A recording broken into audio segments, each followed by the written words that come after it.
Buenos días, aquí Augusto Townsend, curador principal de Comité, con las noticias de hoy martes 3 de junio del 2025.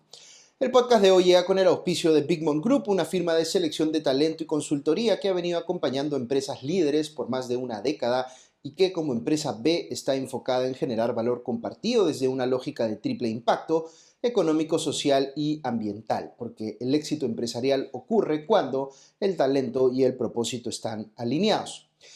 Vamos con los titulares de hoy, martes 3 de junio, en menos de un minuto, vía comité, sin dueños de la verdad. Primero, el partido al que acaba de renunciar Hernando de Soto está en negociaciones para sumar a Antauro Humala. Segundo, la Comisión de Constitución del Congreso verá un proyecto de ley que quiere librar de sanción a los congresistas que hagan proselitismo de cara a las elecciones del 2026 en su semana de representación. Tercero, problemas de abastecimiento de combustible, cuellos de botella y vuelos cancelados generaron preocupación en el segundo día de operación del nuevo aeropuerto Jorge Chávez. Cuarto, solo un 13% de los electores mexicanos participaron en la primera elección popular de jueces de su historia, pero aún así la presidenta Claudia Sheinbaum insistió en calificarla como, entre comillas, todo un éxito. Y quinto, el candidato de ultraderecha Karol Nawrocki ganó las elecciones presidenciales en Polonia. Y no se pierdan en el espacio de la reflexión del día un comentario especial del urbanista Aldo Facho sobre cómo enfrentar los problemas de accesos al nuevo aeropuerto Jorge Chávez y qué hacer con la terminal antigua. Vamos con el análisis de cada una de estas noticias. Aquí va la primera. Las cosas empiezan a calentar o a enfriar, según sea el caso, en el frente electoral con algunos anuncios o incidentes que se van dando a conocer. Hace poco nos enteramos de que Hernando de Soto estaba renunciando al partido Progresemos, que era el vehículo que supuestamente iba a canalizar su postulación a la presidencia. De Soto es un actor político que podría considerarse de derecha liberal. De hecho, su anterior candidatura presidencial por Avanza País tuvo tal posicionamiento, pero lo insólito es que el partido que por un tiempo lo consideró posible candidato presidencial, es decir, Progresemos, hoy liderado por Paul Jaimes, ahora se ha ido al otro lado del espectro y estaría considerando sumar a Antauro Humala como candidato al Congreso, que es un político que podríamos calificar más bien de izquierda conservadora y que ya se ubica, yo diría, en un espacio en el que están los actores políticos que ya no puede considerarse democráticos. En cualquier otro país resultaría insólito que un partido pase pues de Hernando de Soto, a Antauro Humala. Pero en el Perú, que buena parte de los partidos son pues vehículos electorales sin anclaje ideológico alguno, estas cosas pueden pasar en cualquier momento. El propio Antauro Humala confirmó que está desde hace 3 meses en negociaciones con Progresemos para presentarse como invitado a la lista al Senado junto con varios exintegrantes de su partido, identificado con las siglas Antauro, cuya inscripción, como sabemos, ha sido revocada por el Jurado Nacional de Elecciones. La semana pasada, vale recordar, el periodista César Rojas publicó en su cuenta de X una fotografía en la que se veía Antauro Humala disputando un partido de fútbol junto a Paul Jaimes, el líder de Progresemos. En esa ocasión fue el propio Jaimes quien confirmó el acercamiento entre ambas agrupaciones. Asimismo, Antauro Humala ha revelado que Juntos por el Perú, el partido del congresista Roberto Sánchez, ex ministro castillista, quien anunció su precandidatura a finales de la semana pasada, sería el tercer eje de esta alianza. Agregó además que hay dos partidos que tienen un pie adentro, según él, aunque no los mencionó. Se especula que podría tratarse del Partido Nacionalista Peruano y de Todo con el Pueblo, que es el partido que reivindica y al cual está asociado Pedro Castillo. En la izquierda más moderada en términos relativos hay otro intento de confirmar un frente electoral en el que están Nuevo Perú, Voces del Pueblo, Primero la Gente y el Partido de Trabajadores y Emprendedores.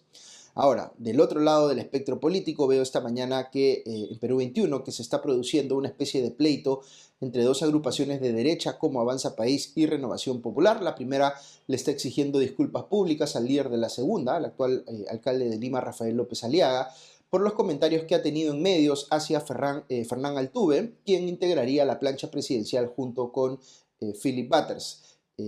A quien básicamente, Altuve me refiero, López Aliaga calificó de hablar estupideces en su contra. Lo otro que veo es que el cómico Carlos Álvarez, quien ha estado apareciendo bien posicionado en algunas encuestas de cara a la elección presidencial del próximo año, está teniendo discrepancias con el partido que le serviría de vehículo, vale decir País para Todos, y que no descarta retirar su candidatura. Quizás salir a hablar en público sobre estas diferencias es una forma de presionar al partido para que se alinee con él, pero ya vimos que esto fue lo que quiso hacer Hernando de Soto y no le funcionó. Segunda noticia, la Comisión de Constitución del Congreso va a discutir hoy un proyecto de ley impulsado por el parlamentario de Fuerza Popular, Arturo Alegría, que busca impedir que los congresistas sean sancionados si aprovechan, por ejemplo, la semana de representación para hacer proselitismo en favor de sus eventuales campañas para las elecciones del 2026. He visto que varios medios y algunos congresistas han criticado esta propuesta diciendo que viola el principio de neutralidad al que deben someterse los parlamentarios en un proceso electoral. Yo no tengo una posición tan categóricamente en contra de esta iniciativa y les explico por qué. Desde mi óptica, un sistema político debe funcionar con la posibilidad de reelección como un elemento central del sistema. La reelección alinea los intereses del político elegido con los de sus electores, porque si hace un buen trabajo lo van a querer reelegir y si hace un mal trabajo lo van a querer mandar a su casa y reemplazarlo por alguien más. Entonces es normal desde mi punto de vista que un sistema así lleve a que los políticos estén constantemente queriendo justificar su trabajo y haciendo proselitismo para que los reelijan. Por tal razón, me resulta un poco ilógico que la regla que se quiera promover o defender sea una en la que está prohibido hacer el proselitismo de manera general. El problema no es el proselitismo político en sí, porque no se puede pretender que un político sea neutral cuando él mismo o ella misma se está jugando la reelección. Lo que sí es o puede ser un problema es cómo se hace ese proselitismo, es decir, si por ejemplo se utilizan recursos públicos para ello, de los que puede disponer ese congresista, pero no quienes compitan contra él cuando éste vaya por la reelección. Y la frontera aquí entre lo que debe ser permitido y lo que no siempre es tan clara. Algunas cosas sí son bastante evidentes. Por ejemplo, si un congresista, como ha pasado con Guillermo Bermejo, pone a sus trabajadores parlamentarios a buscar firmas para su partido, eso claramente está mal. Porque no es una función de esas personas usar su horario de trabajo y posiblemente recursos del Congreso para recolectar firmas. Es un caso claro a mi juicio. Pero si al congresista en funciones se le pagan los pasajes para ir a su región a desarrollar actividades en la semana de representación, se podría decir que el Congreso le está dando recursos para hacer proselitismo. Pero la semana de representación es parte de sus labores ordinarias y tendría que haber una regla clara para diferenciar qué es proselitismo puro y qué son actividades que es razonable que se realicen en la semana de representación, porque como les digo, todo lo que haga un congresista que puede ser reelegido tiene pues algún nivel de proselitismo. Como ustedes saben, yo creo que hay muchísimas cosas que hacen los congresistas que suponen un uso muy cuestionable y a veces hasta delictivo de los fondos del Congreso. Algunos hacen semana de representación en regiones que no son las que los han elegido, lo cual es absurdo. Otros consiguen que les financien viajes que son más vacaciones pagadas que otra cosa porque no tienen un impacto directo en las labores que hacen como congresistas de cara a sus electores. Y otros hacen cosas mucho peores como, entre comillas, mocharle el sueldo a sus trabajadores parlamentarios. Yo creo que estas cosas deben ser corregidas de inmediato porque es escandaloso el aprovechamiento que se hace de los recursos del Congreso, sobre todo la manera como se ha inflado la planilla del Poder Legislativo para convertirlo en una especie de agencia de empleos para los partidos que tienen control coyuntural sobre él. Pero estando yo de acuerdo con todo esto, no me hace sentido esto de querer prohibir a secas el proselitismo en la actividad diaria de un político, cuando lo lógico es esperar que eso sea lo que haga normalmente. Lo que hay que hacer, en todo caso, es regular mejor el uso de los recursos del Congreso para que esté muy claro qué tipos de proselitismo con recursos del Congreso deben estar indubitablemente prohibidos. Tercera noticia.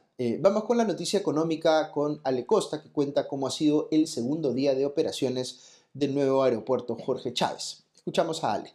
Muy buenos días y bienvenidos a la Noticia Económica con Ale Costa. Hoy vamos a hablar sobre los problemas que se han hecho evidentes en el segundo día de operación del nuevo Aeropuerto Internacional Jorge Chávez en la avenida Morales Duárez en el Callao. A los problemas para acceder al aeropuerto se han sumado una serie de cuellos de botella y deficiencias en la distribución de combustible que han llevado a retrasos e incluso cancelaciones de un grupo de vuelos nacionales. Desde temprano en la mañana, medios como RPP empezaron a recibir llamadas de pasajeros que denunciaron haber permanecido hasta 3 horas en un avión después del abordaje, esperando a que la aeronave sea abastecida de combustible. Rocío Espinosa, gerente de comunicaciones de la operadora del aeropuerto de Lima Airport Partners, LAP, explicó a RPP que el problema no era un desabastecimiento de combustible, sino deficiencias en la correcta distribución del mismo. Y aquí la cito textualmente: lo que está fallando es para algunos puntos donde no estamos llegando y necesitamos otra facilidad de transporte.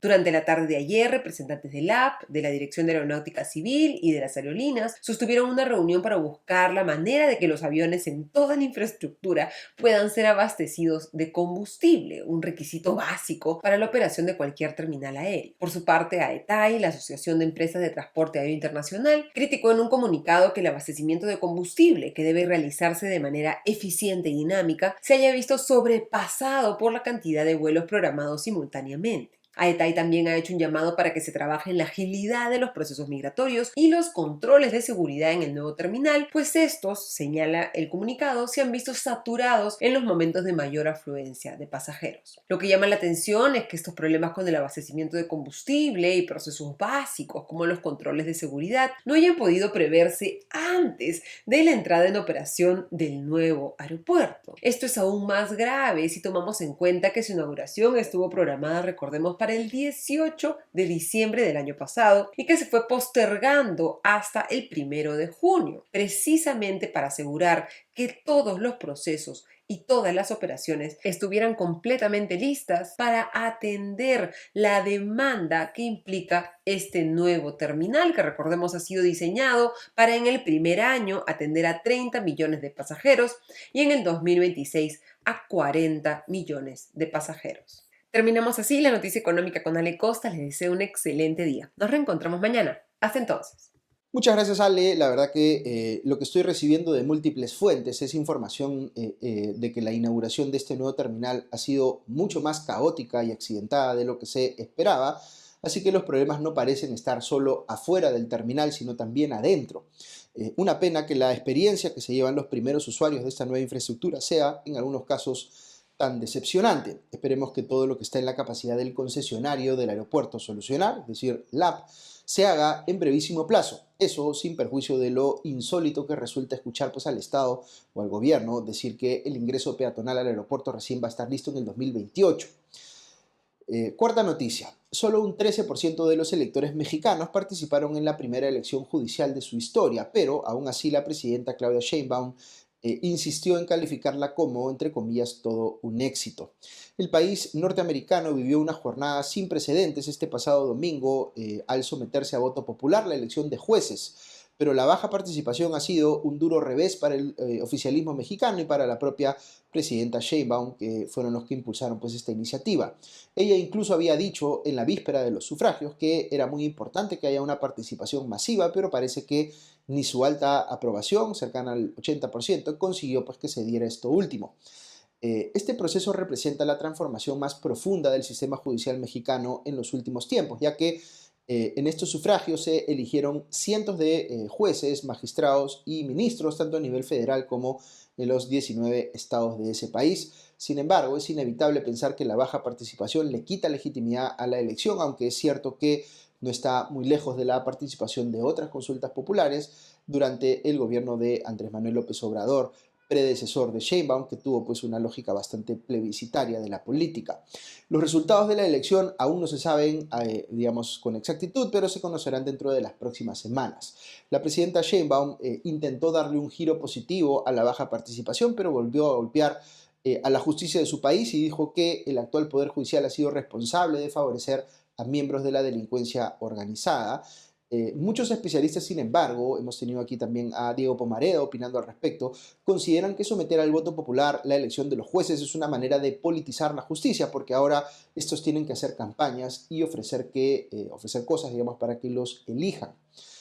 Quinta noticia, Karol Nawrocki, candidato alineado con el partido populista de derechas Ley y Justicia y uno de los más influyentes representantes de la nueva ultraderecha europea, ha ganado las elecciones presidenciales en Polonia por la mínima diferencia, con el 50.89% de los votos, derrotando al alcalde de Varsovia, el centrista liberal Rafał Trzaskowski, que alcanzó el 49.1% de los votos. La victoria de Nawrocki supone un duro revés para el primer ministro Donald Tusk, cuyo partido Plataforma Cívica apoyó a Trzaskowski. Si bien el presidente no cuenta con grandes poderes, tiene una competencia fundamental, que es el poder de vetar la legislación. Andrzej Duda, el presidente que agotará su segundo mandato en agosto, también de las filas de Ley y Justicia, ha venido empleando ese poder de veto para bloquear la agenda reformista del Ejecutivo de coalición liderado por Tusk y que incluye formaciones que van desde la centroizquierda hacia la derecha del espectro político polaco. El futuro presidente Trzaskowski es conocido por ser un acérrimo defensor del presidente estadounidense Donald Trump. Incluso visitó la Casa Blanca en las semanas previas a las elecciones. Representa además a las fuerzas euroscépticas en Polonia, contrarias a la agencia o la agenda europeísta del primer ministro Tusk, un político comprometido pues, con el proyecto europeo y que ha sido presidente del Consejo Europeo entre el 2014 y el 2019. Tusk se convirtió en primer ministro en 2023 cuando Ley y Justicia perdió la mayoría en el Parlamento. Desde entonces ha venido intentando sacar adelante una agenda centrista que contrarreste pues, el proyecto populista que el partido ultraconservador, antes liderado por Duda, venía imponiendo en los últimos años. La derrota de Trzaskowski amenaza ahora con dinamitar ese esfuerzo y con limitar el peso de Tusk tanto en Polonia como en Europa. Y la inesperada victoria de Nawrocki da un nuevo brío pues, al movimiento ultraderechista europeo. Muy bien, hasta aquí las noticias de hoy, pero si quieren escuchar unos minutos más, hoy tengo un comentario especial del arquitecto urbanista Aldo Faccio sobre cómo manejar pues, este problema de accesos que se ha evidenciado muy claramente ahora respecto de la inauguración del nuevo terminal internacional del aeropuerto Jorge Chávez. Y además qué hacer con la infraestructura que ha dejado de usarse, es decir, el aeropuerto antiguo, si es que, o cómo podría aprovecharse de eso de la mejor manera. Así que escuchamos a Aldo. El orgullo de tener un aeropuerto de talla internacional no debe hacernos olvidar que hay temas urgentes que el Estado peruano y las municipalidades de Lima y el Callao han dejado de lado y que ya están afectando a los usuarios con largas demoras para acceder a la terminal. El problema principal es el acceso y la salida al aeropuerto, no solo para los vehículos, sino para los peatones y trabajadores, quienes hoy no pueden ingresar a pie. Sobre los vehículos, como ya todos sabemos, la única puerta es la de la avenida Morales Duárez, a la que debemos acceder a través de dos puentes modulares temporales. Para poder entrar, todos debemos cruzar la avenida Fawcett para hacer una vuelta en U en la avenida Morales Duárez o la avenida Quilca. Esto ya está generando importantes colas y demoras para ingresar al aeropuerto. Hace 7 años se anunció la construcción del puente de la avenida Santa Rosa y a la fecha entiendo que ni siquiera se cuenta con un expediente técnico aprobado. Sobre los peatones, no hay forma de ingresar al aeropuerto si no es usando las líneas de buses implementadas por la ATU o en taxi. Esto es muy serio, pues a diario cientos de personas se aproximan a la antigua terminal caminando, luego de haber usado transporte público o un taxi convencional. Y aún pudiendo ingresar, deberían recorrer casi 2 kilómetros para llegar al terminal. Eso es inviable, evidentemente. Todo esto tiene un principal responsable, el Estado en su conjunto, que ha sido incapaz de planificar, liderar y gestionar las obras necesarias para garantizar una adecuada conexión del aeropuerto a la ciudad. La cereza del pastel es que la estación de la línea 4 del metro no llegará a la nueva terminal, pues se planificó pensando que la antigua se iba a mantener en funcionamiento. Si bien sufriremos por un tiempo esos problemas, si apostamos decididamente por la planificación estratégica, podremos transformar esta situación en una foto de éxito. Pero para ello debemos alejarnos un poco de la escala del aeropuerto y mirarlo desde una escala metropolitana. La ubicación del aeropuerto es privilegiada. Está muy bien conectado por el norte con el puerto de Chancay y el futuro parque industrial de Ancón, a través de la avenida Néstor Gambetta, que también sirve al puerto del Callao. La continuación de la vía de evitamiento y la línea amarilla hacia el Callao le proporcionaría una muy buena conexión con el centro y sur de la ciudad, y el anillo vial periférico conduciría en los flujos logísticos del este. En este contexto, la antigua terminal cobra relevancia, pues nos presenta una gran oportunidad para transformarla en una moderna terminal multimodal de buses interprovinciales, acompañada de un centro comercial y de servicios que a la vez sea un nodo de transporte público. Este esfuerzo se potenciaría con una conexión subterránea con la nueva terminal y la estación de la línea 4 del metro. De esta manera tendríamos un gran centro de transportes, logístico, comercial y de servicios de escala nacional e internacional adecuadamente conectado con la ciudad. Mientras este proyecto se planifica, necesitamos que el MTC y las municipalidades de Lima y el Callao lideren la adecuación de la ciudad a la única puerta de ingreso, habilitando la vía sobre la margen derecha del río Rímac, frente a la avenida Morales Duárez, para facilitar el acceso de los vecinos del Callao y Lima Norte. Por otro lado, es importante que no se desactive la puerta de la avenida Fawcett, pues es más sencillo llegar con transporte público o a pie. Para ello se debería implementar un shuttle de buses que lleve a las personas a la nueva terminal. Asimismo, no debemos olvidarnos de las personas que llegan a la avenida Morales Duárez. Para ellas, LAP debería implementar un servicio de buses desde un paradero seguro hasta la vía libre del aeropuerto. Como vemos, cambiar esta situación es posible. Demanda visión, liderazgo y decisión. Exijamos a nuestros políticos y funcionarios estar a la altura de este importante reto. Muy bien, muchas gracias a Aldo Facho por su valioso aporte esta mañana y a nuestros auspiciadores, a Big Mom Group y a nuestros suscriptores que nos permiten llegar a ustedes cada mañana. Que estén muy bien, que tengan un buen día y ya nos escuchamos pronto. Adiós.